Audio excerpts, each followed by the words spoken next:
आज हम लोग अध्ययन करेंगे बोर्ड एग्जाम के एक बहुत ही महत्वपूर्ण प्रश्न जिसको कहा जाता है अम्ल क्षार एवं लवण। अम्ल क्षार एवं लवण लगभग हर एक वर्ष बोर्ड एग्जाम में इससे संबंधित प्रश्न आ ही जाते हैं। कभी कभी पूछा जाता है कि अम्ल किसे कहते हैं, उदाहरण सहित स्पष्ट कीजिए। क्षार क्या होता है, उदाहरण सहित स्पष्ट करें। अम्ल एवं क्षार में क्या अंतर होते हैं, इसको भी पूछ लिया जाता है।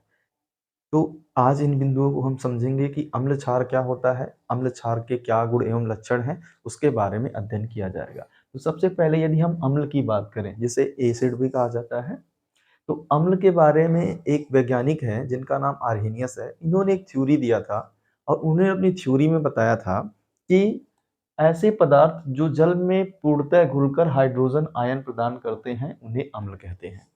मतलब यदि किसी पदार्थ को हम जल में घोले और वह पदार्थ जल में पूरी तरह से घुल जाए और घुलने के बाद उसका जो जलीय विलयन प्राप्त हो, उसमें हाइड्रोजन आयन मिले। क्या मिले? Hydrogen ion. तो उसे हम लोग अम्ल कहते हैं। अतः सिंपल सी भाषा में कहेंगे कि ऐसे पदार्थ जो जल में पूर्णतः घुल करके हाइड्रोजन आयन देते हैं, उन्हें अम्ल कहा जाता है। इसी तरह से उन्होंने क्षार के बारे में भी नियम प्रस्तुत किया और उन्होंने बताया कि ऐसे पदार्थ जो जल में पूर्णतः घुलकर हाइड्रोक्सिल आयन प्रदान करते हैं, उन्हें क्षार कहते हैं। मतलब यदि हम किसी पदार्थ को जल में घोलें और जल में पूरी तरह से घुल जाए और घुलने के पश्चात उसमें OH आयन देता हो, यानी जो पदार्थ का जलीय विलयन प्राप्त हो उसमें OH आयन की सांद्रता अधिक हो, तो हम कहेंगे कि वह जो विलयन है वो क्षारीय प्रकृति का है। अतः जो पदार्थ घोला गया है विलयन में, वह क्षार है। इसी तरह से यदि हम लवण के बारे में कहें, हालांकि आर्हेनियस ने लवण के बारे में कोई नियम प्रस्तुत नहीं किया था, लेकिन लवण सामान्यतः होता क्या वो समझ लीजिए कि ऐसे पदार्थ जो जल में घुलकर समान मात्रा में धनायन एवं ऋणायन प्रदान करते हैं, यानी इनमें धनायन ऋणायन समान मात्रा में प्राप्त होते हैं। इनमें H और OH आयन की मात्रा बिल्कुल नहीं होती है, यानी कि इनको यदि हम जल में घोले तो इनका जो जलीय विलयन प्राप्त होगा उसमें धनायनों और ऋणायनों की संख्या समान होगी। ठीक है।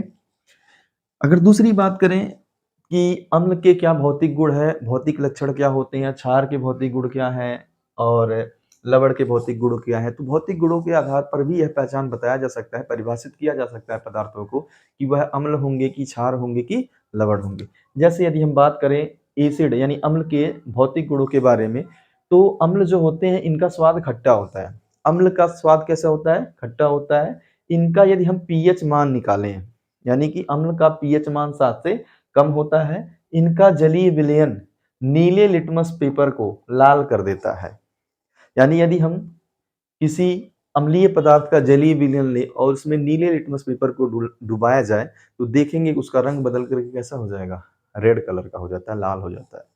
तो उदाहरण की बात करें, हमारे भौतिक जीवन में नींबू हो गया, दही जो बहुत ज्यादा खट्टा होता है, हाइड्रोक्लोरिक अम्ल हो गया, सल्फ्यूरिक एसिड हो गया, एथेनोइक अम्ल हो गया, ये सभी पदार्थ एक तरह से क्या है? अम्ल के उदाहरण हैं।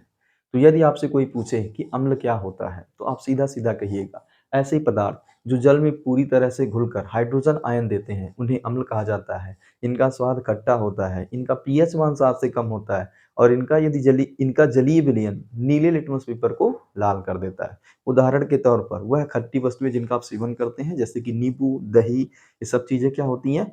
अम्ल के उदाहरण हैं। इसी तरह से हाइड्रोक्लोरिक अम्ल, सल्फ्यूरिक अम्ल एक प्रबल अम्ल के उदाहरण हैं, एथेनोइक अम्ल, ये सभी चीजें अम्लीय उदाहरण हैं। इसी तरह से यदि क्षार के बारे में बात की जाए, क्षार क्या होते हैं? तो ऐसे पदार्थ जो जल में पूरी तरह से घुल करके OH आयन देते हैं। OH आयन को बेटा हाइड्रोक्सिल आयन भी कहा जाता है। ठीक है।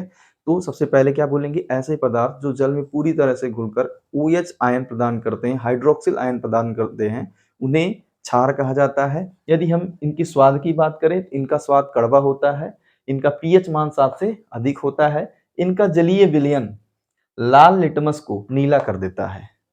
अम्ल का उल्टा, इनका जलीय विलयन लाल लिटमस को नीला कर देता है। उदाहरण के तौर पर जो घर में सर्फ प्रयोग करते हैं, डिटर्जेंट प्रयोग करते हैं, यदि उसको जल में घोलें तो वो क्षार की तरह बिहेव करता है। किसकी तरह बिहेव करता है? क्षार की तरह। अतः हम कह सकते हैं कि जो सर्फ होता है वो क्षार होता है। पोटेशियम हाइड्रोक्साइड, सोडियम हाइड्रोक्साइड आदि वस्तुएं क्या है? क्षार के उदाहरण हैं। इसी तरह से लवण के भी कुछ भौतिक गुण हैं कि इनका स्वाद नमकीन होता है, इनका पीएच मान 7 होता है या 7 के बराबर होता है। यह लिटमस पेपर पर कोई प्रभाव नहीं डालते हैं, यानी कि यदि लवण के जलीय विलयन में हम लोग नीला लिटमस पेपर या फिर लाल लिटमस पेपर को डुबाएं, तो वह कोई प्रभाव नहीं डालता है लिटमस पेपर, यानी लिटमस पेपर का रंग अपरिवर्तित रहता है, बदलता नहीं है। इसीलिए कहा जाता है यह लिटमस पेपर पर कोई प्रभाव नहीं डालते हैं। इसी तरह से उदाहरण की अगर हम बात करें, काला नमक जिसका सेवन हम लोग करते हैं, sodium chloride, urea, NH2O, NH2, ये सभी चीजें क्या हैं, नमक के उदाहरण हैं। नमक समानता याद रखिएगा बेटा, नमक जो होता है ना, अम्ल और क्षार की जब परस्पर अभिक्रियाएं होती हैं तो लवण का निर्माण होता है। मैंने इसीलिए लिख दिया है लवण कैसे बनते हैं, अम्ल एवं क्षार की परस्पर अभिक्रिया से बनता है क्या, लवण। जैसे हाइड्रोक्लोरिक अम्ल या Cl अम्ल है, सोडियम हाइड्रोक्साइड यहाँ पे क्या है, क्षार है। जब इन दोनों की रासायनिक अभिक्रिया होती है तो नमक और जल का निर्माण होता है। आपसे एक प्रश्न भी है, ये जो नीचे मैंने रासायनिक अभिक्रिया लिख रखा है, यह कौन सी रासायनिक अभिक्रिया है, आप कमेंट करके जरूर बताइएगा कि यह संयोजन अभिक्रिया है या वियोजन अभिक्रिया है कि विस्थापन है कि द्विविस्थापन है। आप ये चीज जरूर मुझे बताइएगा। अब एक बार ओवरऑल हम देख लेते हैं, यदि आपसे कोई पूछे अम्ल क्या होता है, क्षार क्या होता है, लवण क्या होता है, तो सीधा सीधा सुनिएगा। ऐसे पदार्थ जो जल में पूरी तरह से घुलकर हाइड्रोजन आयन प्रदान करते हैं उन्हें अम्ल कहा जाता है।